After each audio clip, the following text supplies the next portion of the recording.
కిరణ్ గారు, I have one question for you. నాకు ఒక క్వశ్చన్ ఉందండి మిమ్మల్ని. ఓకే. మీరు రాత్రి పడుకునే ముందు ఇంకా అవన్నీ లవ్ కోట్స్ అవన్నీ చెప్తారు కదా, అది చాలా స్వీట్ గా అంటే మీరు మాట్లాడేది ఎలా ఉంటుందని నేను విన్నానండి అప్పుడప్పుడు.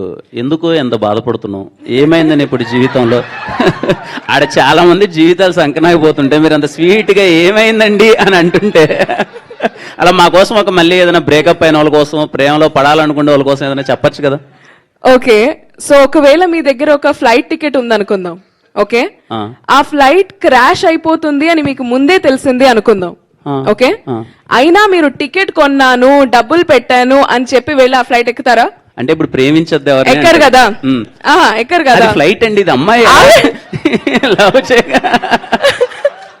సో అలాగే ఏదైనా రిలేషన్షిప్ ఫెయిల్ అయిపోతే థింక్ దాట్ ఆ టికెట్ వేస్ట్ అయింది అని, వెళ్ళలేదు అని, ఇంటికి తిరిగి వెళ్ళిపోయాను, ఆ రోజు బతికిపోయాను, ఆ ఫ్లైట్ ఎక్కలేదు అని హ్యాపీగా ఫీల్ అవ్వండి. కానీ ఆ ప్రాసెస్ లో ఎన్ని టికెట్స్ కొనింటామండి, అది ప్రాబ్లం కదా.